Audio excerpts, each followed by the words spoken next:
नमस्कार श्रोतेहो, श्रीराम समर्थ। आज आपण हरिविजय ग्रंथाचा 11वा अध्याय बघणार आहोत। ह्यात कालिया मर्दनाची कथा आहे। आधीच्या अध्यायात आपण पाहिलं की ब्रह्मदेवाने ज्या गाई वासरं आणि गोप सगळे चोरले होते ते सगळे परत आणून दिले आणि भरपूर कृष्णाची स्तुती करून त्याचे आशीर्वाद घेऊन तो परत गेला। आपण अध्यायाच्या पहिल्या 5 ओव्या वाचूया प्रथेप्रमाणे। श्री गणेशाय नमः।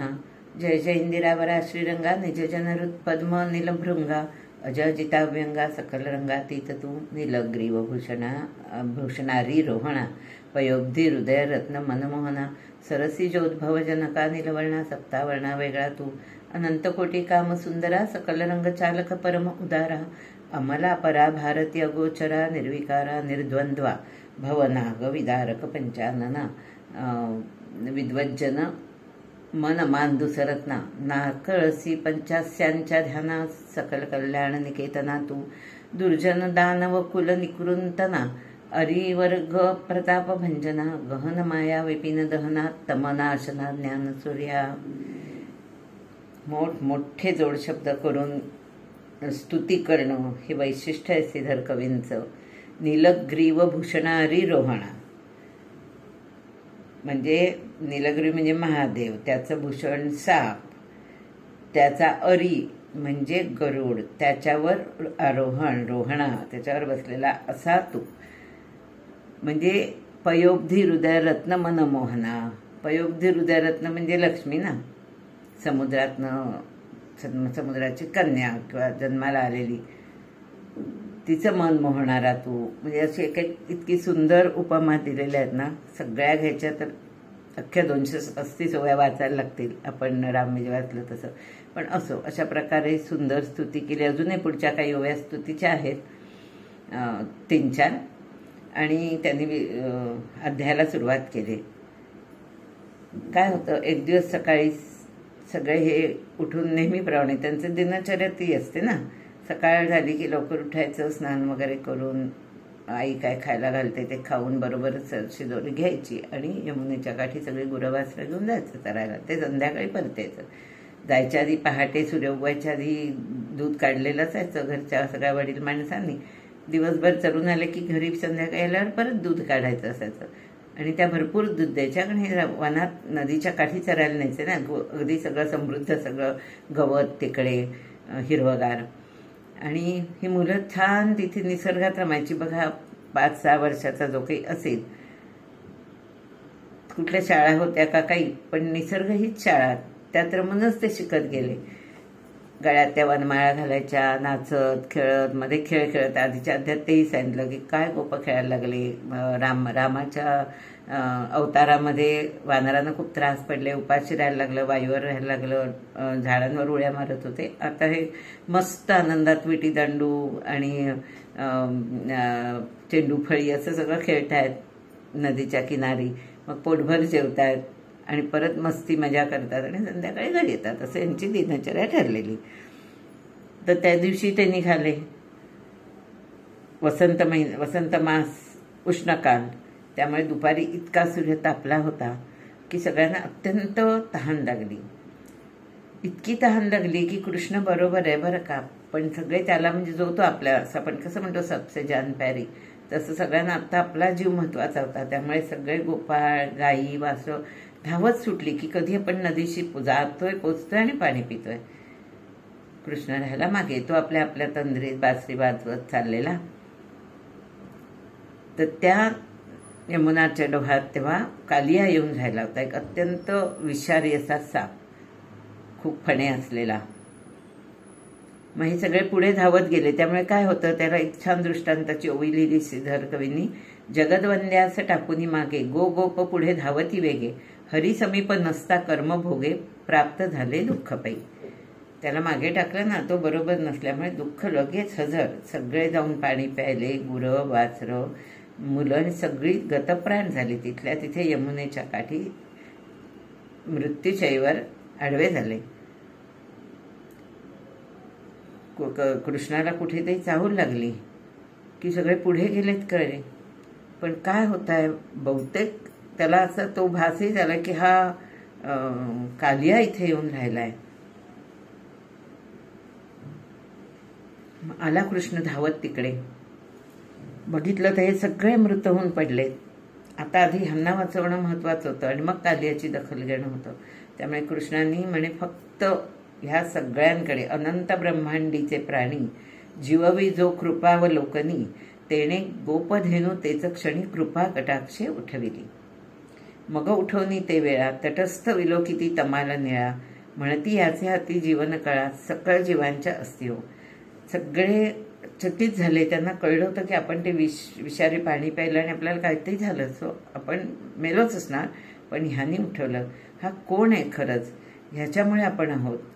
हा दुष्टांचा संहार करतोय आणि चांगल्यांना मदत करतोय. त्यांना इतकं भरून आलं, सगळे त्याला शरण गेले.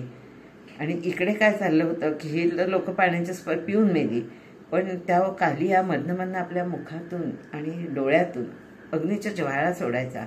तर त्या ज्वाळा त्याने सोडल्याने पाण्याच्या खाली राहून जरी सोडल्या तरी त्या पाण्याच्या वर जवळनं जाणारे जेवढे पक्षी होते ते पण तडफडून त्यांना मृत्यू यायचा. पाण्यातले तर मासे वगैरे जेवढं काही जीवन होतं ते तर नष्टच होत होतं. इतकंच नाही तर त्या ज्वाळा आणि त्याच वेळी जर वारा आला तर तत्क्षणी तो वाऱ्याने त्या वनात पसरून तिथे आगही लागत होती आणि गवत भडकत होतं. सगळं हे चाललं होतं. आता कालिया तिथे का आला होता? इतके दिवस हे यमुना तीरी जातात ना, तिकडे नव्हता तो, पण तो आला. कारण असं झालं की सगळे साप मिळून एकदा कधी पूर्वी गरुडाला शरण गेले होते आणि ते म्हणाले होते की तू आमचा संहार करतोस क्षमस्व, तर आम्हाला अभय दे. आमचा एवढा मोठ्या प्रमाणात विनाश, आमची प्रजा नष्ट होते. तर गरुड म्हणाला अभय म्हणजे एवढंच की तुम्ही न चुकता वर्षातनं एकदा माझी पूजा करा. आणि केव्हा करा? तर भाद्रपद शुद्ध पंचमी म्हणजे ऋषी पंचमी खरी आपली, त्या दिवशी तुम्ही माझी पूजा करायची, गणपतीची पूजा करायची, माझी पूजा करायची आणि तुम्ही निर्भय व्हा.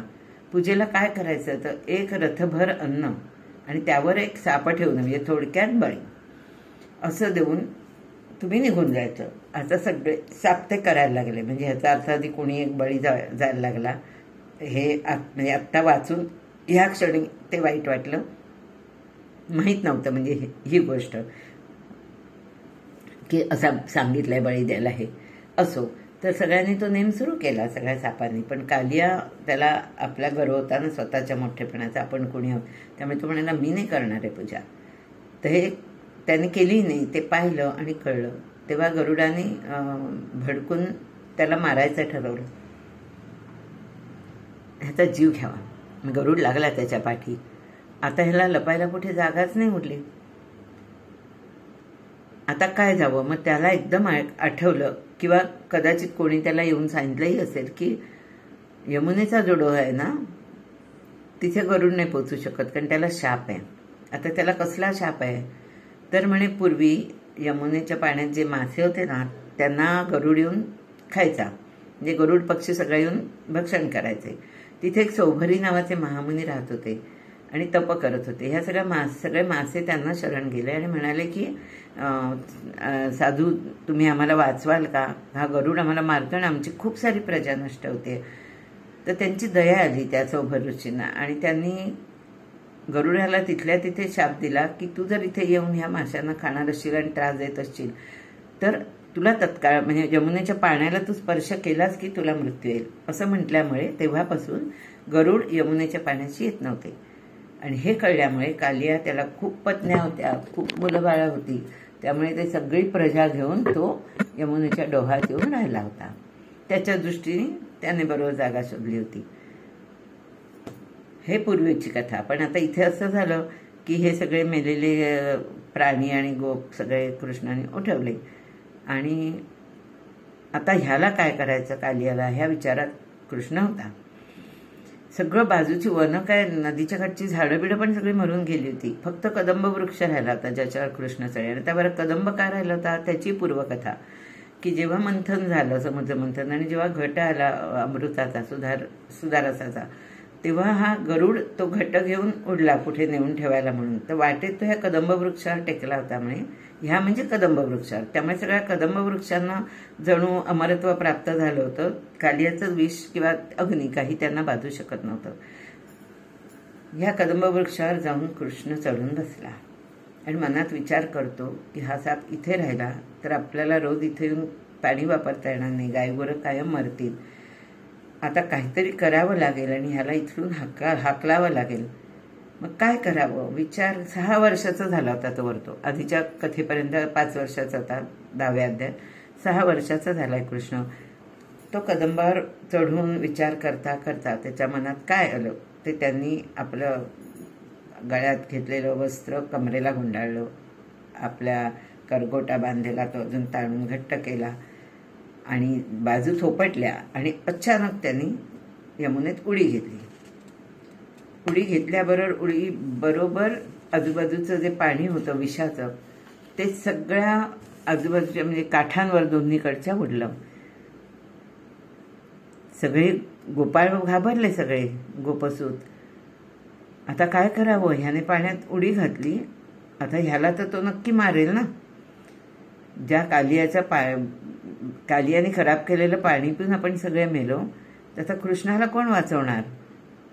पण कृष्ण त्याच करता त्याने उडी मारली होती. त्याने उडी मारल्याबरोबर कालियाला कळलं की अरे हा हातात आलाय. त्याने पहिला त्याच्या वर्मस्थळावर डंख मारला कृष्णाला आणि सगळ्या आपल्या देहाचे वेढे घातले कृष्णाला आणि घट्ट आवळली कृष्णाची, त्या सच्चिदानंद कृष्णाची. त्याने सगळी म्हणजे देहाला आवळून पुरचुंडी जणू केली. कृष्णाने काय करावं. कृष्णाला आधीच्या रामावतारातलं आठवलं की जेव्हा इंद्रजिताने नागपाशाने बांधलं होतं सगळ्यांना, ते सोडवायला गरुड आला होता मदत करायला आपल्याला खरा. पण आता गरुड तर इथे येणार नाही ना, गरुडाला ते तो शाप होता. कृष्णाने हळूहळू आपली काया मोठी मोठी करायला सुरुवात केली. इतकी मोठी केली, जळाशीच आहेत, अजून वर आले नाहीयेत. तो आपलं शरीर फुगवायला लागला. इकडे काय झालं, तोवर कृष्णाने उडी घेतली आणि त्याच्या आधी ते पाणी पिऊन सगळे गोप मेले होते. कृष्णानेच त्यांना उठवलाय 6 वर्षाच्या. ही सगळी बातमी गोकुळात पोचली आणि गोकुळातले सगळे लोक धावत सुटले इकडे यायला आणि कृष्णाला बघायला आणि काय झालं म्हणून. ही रांग लागली सगळ्यांची. यशोदा तर मूर्छा येऊन पडली, अनेक गोपी पण म्हणजे गवळणी पण मूर्छा येऊन पडल्या. आता एवढ्या मोठ्या भुजंगाने वेष्टील्यावर हा जिवंत कसा राहणार. आता कृष्णाला कसं वाचवायचं. अगदी धावा घेते, यशोदा स्वतःला दोष देते. नेहमीच सगळ्या आया जसं करतात की आधी रागवतात मुलांना आणि मग काही जर चुकून तेवढ्यात त्याला काही झालं तर मात्र आपणच उगाच आपण असं वागलो असं पश्चाताप त्यांना होतो. तसं हिला होतोय. ती म्हणते मी तुला उखळाने बांधलं म्हणून तू रुसलास का माझ्यावर, मी तुला वेताने मारलं म्हणून तू रुसलास का. आता तू काय काय केलं, काय काय आठवू मी. अरे तुझे किती गुण आहेत, मी तुला उगाच रागवले. मला पृथ्वी पूर्णाने लिहायला इतके तुझे गुण आहेत. पण आई आहे ना, मी तक्रारी सगळ्यांनी केल्यावर मी तुला मारलं त्यामुळे तू रागवलायस का. नंदाला पण अक्षरशः मूर्छा आली, सगळे हंबरडा फोडतायत. इकडे काय कृष्णाने आपलं शरीर अजून फुगवत चाललं, त्यामुळे त्यात असं नदीच्या वर आलेलं दिसायला लागलं. ते इतकं फुगवलं की अजून जर थोडं फुगवलं असतं ना तर त्या कालियाच्या देहाचे तडतडा तुकडे झाले असते, तडतडून तुकडे झाले असते, अशी अवस्था आली. त्याचा अक्षरशः श्वास कोंडला असं म्हणायला हरकत नाही. 6 वर्षाची मूर्ती होय, श्रीधर कवी म्हणतात, 6 वर्षाची मूर्ती होय, पुरुषार्थ ब्रह्मांडी न समाये, झेपा घालून लवला आहे, धरीला भुजंगम पुढती तो. जेव्हा त्याने थोडा आपला वेढा सैल केला तत्क्षणी तिथून बाहेर उडी मारून त्याचं मानगुट धरलं कृष्णाने आणि त्याच्या शेपटाला धरून इतके वेळा पाण्यात हापटला की त्याची सगळी शक्ती अंगातली जी होती ती निघून जायला लागली. तो ग्लानी आली, त्याला नीट उभं राहता येईना. त्या क्षणी कृष्णाने त्याच्या डोक्यावर जाऊन उडी मारली. आपल्याला सगळ्यांना खरं तर ही कथा इतकी माहिती आहे, इतकी ऐकले. श्रावण मासात आपण जे ज्योतीचा कागद लावतो त्यात ते चित्र असतं नाही का, रोज पुजतो आपण. पण तरी वाचताना आणि श्रीधर कवींचे शब्द आणि त्यातले काही आध्यात्मिक दृष्टांत बघताना खूप छान वाटतं. तर त्याने झटकन त्याच्या डोक्यावर उडी मारली आणि तांडव नृत्य सुरू केलं. डाव्या हातात सगळं शेपूट पकडून धरलं आणि शिरावर उभा राहिला आणि तांडव नृत्य सुरू केलं. त्याचे शतफणे, पण त्याच्यावर हा मोक्षदानी म्हणे सप्त ताल सावरून नृत्य करायला लागला. त्याला चुकून पळायला जरा जरा जरी कालियाने प्रयत्न केला ना, तत्क्षणी त्याच्या फण्यावर जोरात टाच मारायचा कृष्ण, की तो फणा तडफडायचा, अगदी मेल्यासारखा व्हायचा. परत त्याला त्यातून उभं राहायला वेळ लागायचा. हे असं नृत्य इतकं चाललं की सगळे गोकुळचे जन तटस्थ होऊन बघत राहिले. आपोआप टाळविणा वाजायला लागल्या, मृदंगवाद्य वाजायला लागली. नृत्याला इतकी गती आली की विस्मित होऊन सगळे देवांगना पण आकाशात हजर झाल्या बघायला की हे काय चाललंय, हा किती प्रचंड 100 फण्यांचा काली आणि ह्याच्या मस्तकावर हा एवढासा 6 वर्षाचा बाळ नाचतोय. तो नाचताना इतका सुंदर दिसतोय. मदन मनोहर वेधक मूर्ती, कल्याणदायक अगाध कीर्ती, पहावया अष्टनायिका धावती, विस्मित होती किन्नर. नृत्यकरिता भगवंत वाकी नेपुरे रुंझुणत, सुरंग पितांबर उळत, कटी मेखळा झळकेवरी, हस्तसंकेत दावी वनमाळी. हाताच्या म्हणजे मुद्रा करतात ना नृत्य करताना, तशा मुद्रा करतोय कृष्ण. आणि ते सगळं चित्र बघून देवांगना सगळ्या आधी पुष्पवृष्टी करायला लागले. देवांगना असं म्हणाल्या की अरे आता तनमन धनाने आपला सगळा अभिमान सांडून ह्याच्यावर ओवाळून टाकला ना तर हा आपल्याला प्राप्त होईल. ते सुंदर दृश्य बघत होते, सगळे रमले होते. कृष्णाचं ते मनोहर असं तांडव नृत्य, शंकराने तांडव नृत्य केलं तर तुम्हाला माहिती आहे, तसं इथे कृष्णाने कालियाच्या मस्तकावर केलंय. त्यात तो लहान वयाने, त्याच्या डोक्यावर मोरपीस आहे, ती मुरली हातात आहे, ती कमरेला खोचले, डोळ्यासमोर चित्र आणा सुंदर, आणि तो कसा नाचतोय. सगळे देव हरखून गेले, गोपी तर हरखूनच गेल्या. नंद आणि यशोदेचे तर श्वासच जणू थांबले ते बघत, इतके ते तन्मय होऊन गेले त्याचं नृत्य बघताना. इतका शक्तिपात झाला त्या कालियाचा की तो विष्णूचा धावा करायला लागला. म्हणजे देवाचा धावा ना, कुठल्याही क्षणी कुठलाही प्राणी, गजेंद्र मोक्षाच्या वेळी कसे कुठलाही प्राणी त्याचाच धावा करतो, तसा हा त्या जगन्निवासाला सांगायला लागला की बाबा धावा धावा धाव धाव बाबा पुराण पुरुषा, जगतपालका रमाविलासा, सोडवी दासासी येथुनी. पण त्याला हेच माहीत नाही की मी ज्याचा धावा करतोय तोच माझ्या डोक्यावर नाचतोय. अनंत ब्रह्मांड ज्याचे पोटी, तो मस्तकी घे नाचे जगजेठी, असो कालिया होणी कष्टी मूर्छा गत पडेला. त्याला मूर्छा आली हे बघितल्यावर मात्र त्याच्या अनेक पत्नी होत्या. कोणी अगदी नुकतं बाळं झालेली होती, त्यांना स्तनपान करीत होत्या, कोणी हाताशी मुलं घेऊन होत्या, कडेवर घेऊन होत्या. सगळ्या बायका तिथे हजर झाल्या आणि त्या येऊन कृष्णाची स्तुती करायला लागल्या. त्या कृष्णाला म्हणाल्या की आम्ही नागकन्या आहोत, हा आमचा पती आहे, तो मूर्छित झालाय आणि देव तिकडून फुलं वर्षत आहेत, पण आम्ही त्याच्या पत्नी आहोत ना. त्या कृष्णाला म्हणतात की जसं लक्ष्मीला तुझ्या म्हणजे मनात स्थान आहे ना, तसाच हा आमचा पती आम्हाला, आणि काही करून तू त्याला जीवदान दे. तो आत्ता सुषुप्ती डोही बुडलाय, त्यामुळे अगदी कोणी इंद्रप्रसन्न झाला तरी तो उठू शकणार नाही. फक्त तुझ्या आणि फक्त तुझ्याच कृपेने त्याला जीवदान मिळेल. सगळ्या कोणी चुडेदान मागतायत, कोणी मग आमच्या बाळाकरता त्याला बरं म्हणजे ह्याच्यातून वाचवा म्हणतायत. अगदी काकुळतीला येऊन सतत पतीचं दान मागतायत. स्तुती तर तीच जशी व्यंकटेश स्तोत्रात आहे तशी, त्याला अनंत उपमानी वर्णन करून गातात. हे गोपी मानस चकोरचंद्रा, सच्चिदानंद आनंद भद्रा, हे समरधीरा प्रतापरुद्रा, मन्मथ जनका जगद्गुरो, बाळक करी भाऊ अन्याय, परिक्षमा करी निजमाय, महादुर्जन हा अहि निर्दय, तो पदरज उद्धरला. आता तो महादुर्जन आहे, पण तुझ्या दाराशी आलाय ना पाया पडायला, तू त्याचा उद्धार कर, असं त्या अत्यंत सेवाभावाने सांगतायत. जशी म्हणे तुझ्या अंगीची चितकळा, त्याची चरणी राहिली कमला, तिचं परीच भाग्य आगळा कालिया आम्हा वाटतो. आमचा पती आहे ना तो, आम्हाला अगदी तिला जसं तुझ्याबद्दल वाटतं ना तसाच वाटतो. असं म्हटल्यावर हा कृष्ण सगळ्यात पहिलं अगदी शांत झाला. त्याचे सगळे अन्याय क्षमा करायचे त्याने ठरवले. त्याच्या मस्तकावर हात ठेवला. आणि त्याला वरदान दिलं. म्हणजे त्याची शक्ती हळूहळू यायला लागली. जसजशी त्याला शक्ती परतून लोटून यायला लागली तसं अचानक त्याने नरदेह धारण केला आणि तो ह्याची स्तुती करायला लागला कृष्णाची. आणि त्यांनीच त्याला कृष्णाला असं सांगितलं, सुंदर ओव्या आहेत की जय जय यादव कुलतिलका नंदकुमारा व्रजपालका त्रैलोक्यनाथा चित्तचालका शरणागता रक्षितू. सगळ्या शरणागतांचं तू रक्षण करतोस. आता तूच बघ म्हणे, तूच हे सगळे जीव दिलेस ना आम्हाला. ते म्हणतात प्राण्याचे जे जे जैसे संस्कार चराचर जीव नाना विकार ते ते सुट्टी निर्धार जाती स्वभावे करून या. आता मला तू ह्या जन्मात घातलंस, सर्पयोनीत आणलंस, त्यात मला महातामसी केलंस, माझ्या आधीच्या पापांमुळे पापखाणी केलंस. काय करणार, काही मला समोर दिसलं की माझा द्वेष चढतो, त्याला संपवा असं वाटतं आणि म्हणून मी ज्वाळा ओकतो मुखातून डोळ्यातून. हा माझा दोष आहे का? मला तू ह्या जन्माला घातलायस तर तू ह्यातून मला आता मुक्त कर, मला माझ्यावर तुझी कृपादृष्टी ठेव. असं इतकी स्तुती करतो. तेव्हा कृष्ण त्याला सांगतो की अधिक काही बोलू नकोस, मी तुला आत्ता माफ केलाय. ताबडतोब ही जागा सोडायची आणि समुद्रात सगळ्या परिवारासकट जायचं आणि परत इथे अजिबात यायचं नाही.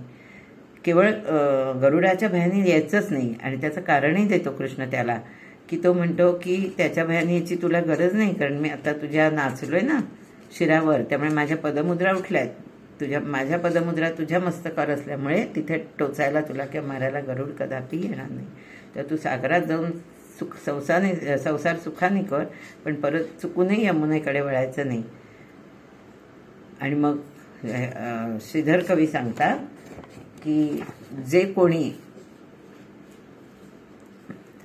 कोणी हा हरिविजय ग्रंथातला हा जो अध्याय आहे कालियामर्दन कथा ती वाचत असेल, त्रिकाल वाचत असेल तर त्याच्या नुसत्या दृष्टीने सुद्धा विष उतरेल.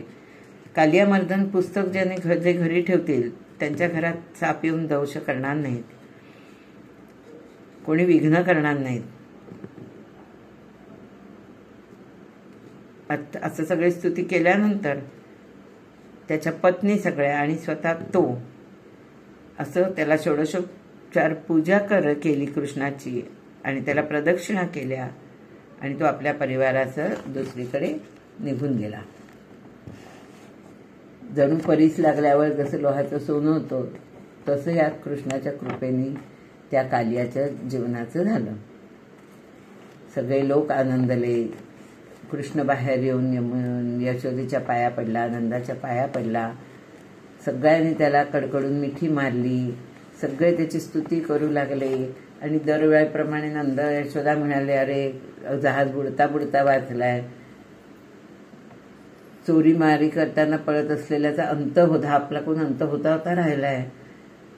खरोखर केवळ ईश्वराची कृपा आहे म्हणून आमचा हा छोटा बाळ वाचलाय. आणि बाकीचे हसून म्हणतात ईश्वराची कृपा कुठली, तोच ईश्वर आहे म्हणून तो वाचलाय आणि तो आपल्यालाही वाचवतोय. असं सगळीकडे आनंदी आनंद झाला. मग असं थोडक्यात असं झालं की सगळ्या लोकांनी ठरवलं की आता इतका उशीर झालाय, सगळे त्या आनंदाच्या भरात विसरूनच गेले की काळोख झालाय, सूर्य मावळलाय. तर सगळ्यांनी असं ठरवलं की आता आपण इथंच वस्ती करावी, आता गावात जाणं काही शक्य नाही, इतक्या उशिरा रात्री आपण इथेच झोपूया. मग सगळे तिथे निद्राधीन झाले. आधी दमले होते दिवसभर हे सगळं दृश्य बघून, क्षणात गाढ झोपी गेले. आणि 2 प्रहर रात्रीला खूप प्राणी हिंस्र पशु सगळे तिकडे फिरायला लागले. तरी पण ह्या लोकांना गाढ झोप लागली, कारण का ते दमलेत आणि दिवसभर हे जे काही दृश्य पाहिलं त्यांनी स्थिमितही झालेत, त्यांचा मेंदू थकलाय अक्षरशः. हे सगळे झोपलेले असताना अचानक आधीच त्या कालियाच्या मुखातून ज्या ज्वाळा आल्या त्यांनी आजूबाजूची वनं पेटायची ना, तसं कुठेतरी पेटलेलं वन होतं आणि जोराचा वारा सुटला. त्या वाऱ्याने तो अग्नी सरकत सरकत सरकत सगळ्या वनाला वेढा घालत नेमका हे लोक गवळी आणि गाई वासरं सगळे निवांत झोपली होती तिथे पोचला. झळा लागायला लागल्या. तशा अगदी गाढ झोपेत असलेले पण सगळे लोक खडखडून जागे झाले, आरडाओरडा करायला लागले. अग्निकल्लोळ झाला. आता सगळ्यांचं लक्ष परत कृष्णाकडे गेलं. अरे ज्यांनी आम्हाला गोकुळात आज अनेक संकटातनं वाचून जगू दिलाय, त्याला काही झालं तर काय. म्हणून जो तो येई, कुठे आहे कृष्ण शोधून त्याच्या अंगावर अडवावे, की ह्याला काही होता कामा नये, आम्ही मेलो तरी चालेल, ह्याला काही होता कामा नये, असं चाललेलं आहे. सगळे अंगावर येऊन पडले. कृष्णाला हे सगळं बघून दया आली आणि त्यांनी काय चमत्कार करावा. त्यांनी सगळ्यांना सांगितलं, तुम्ही डोळे मिटून घ्या, तुम्ही काळजी करू नका, थोड्या वेळाकरता सगळ्यांनी माझ्यावर विश्वास ठेवून डोळे मिटा. सगळ्यांनी त्याचं ऐकलं आणि मग त्याने अचानक विराट रूप धारण केलं, त्याचं जे मूळ आहे ते, आणि 12 गाव इतका जो अग्नी पसरला होता तो एका क्षणात गिळून टाकला. आणि परत तो मागुती झाला 6 वर्षाचा. साही शास्त्रा नकळे अंत ज्याचा, हरी सकळास वधे वाचा, नेत्र उघडा सर्वही. सगळ्यांनी नेत्र उघडलं तर कुठे आग नाही, काही नाही. कृष्ण तसाच आहे आणि आपण सगळे लोक सुद्धा तसेच आहोत. अत्यंत आनंदाने, तोपर्यंत पहाट झाली होती तेव्हा अत्यंत आनंदाने सगळे परत निघाले. परत जाताना सगळ्यांनी जणू ह्याची शोभायात्राच काढली. वनातली मोठी मोठी पानं डोक्यावर धरून ते छत्री धरली, कोणी वाद्य वाजवली आणि आजूबाजूला सगळे जे होते त्यातले कोणी सौरभ होते त्यांनी सूर्यमंडळाची उपासना सुरू केली, गणपतीची उपासना, गणपती होते त्यांनी गणपतीची, शाक्त होते त्यांनी शक्तीची, अशा उपासना सुरू झाल्या. गुरुभक्त होते त्यांनी गुरूंची आठवण सुरू केली. असं चारी बाजूनी विद्याभ्यास, मंत्र, असं सगळं चारी बाजूनी सुरू झालं. घरी चाललेत लोक, घरं अजून नाही आलेत ना, पण हे सगळं वातावरण तयार झालं. आणि अशा ह्याच्यात अगदी रांगोळ्या घालतायत पुढे गवळणी, सडा संमार्जन करतायत आणि पाठवून ही सगळी जणू प्रोसेशन जे आहे, यात्रा ती चालली आहे. असं करत करत कृष्ण आपल्या घरी येऊन पोचला. धावत आत जाऊन यशोदेने येऊन निंब लावून उतरलं त्याच्यावरून, त्याला स्नान घातलं, त्याला गोडधोड खाऊ दिलं. त्या सगळ्या बाकीच्या गवळणी येऊन त्यांनी आरत्या केल्या. अशा प्रकारे ही अद्भुत लीला सगळी परत एकदा कृष्णाची अद्भुत लीला अनुभवून गोप गोपी सगळे आपल्या घरी गेले. हरिविजय ग्रंथात, श्रीधर कवी ग्रंथाच्या शेवटावर आले आणि ते म्हणतात की ह्या कलियुगात हा संसाररूपी नदीला पूर आलेला आहे, अत्यंत दुर्धर आहे. तिथेही हरिविजय ग्रंथ ही नौका आहे. तेव्हा जे भाविक असतील त्यांनी सत्वर या नौकेवर येऊन बसा, प्रेमाचा ध्वज हातात धरा, सतत फडकवत ठेवा की ही नौका तुम्हाला निश्चित पार करणार आहे. आणि मग नेहमीच्या प्रथेप्रमाणे शेवट ते सांगतात, इति श्री हरिविजय ग्रंथ संमत हरिवंश भागवत प्रेमळ परिसोत पंडित 11 गोढहा श्रीकृष्णार्पणमस्तु 11वा अध्याय 235 ओव्या. शुभम भवतु, शुभम भवतु, शुभम भवतु. श्रीकृष्णार्पणमस्तु. जय जय रघुवीर समर्थ.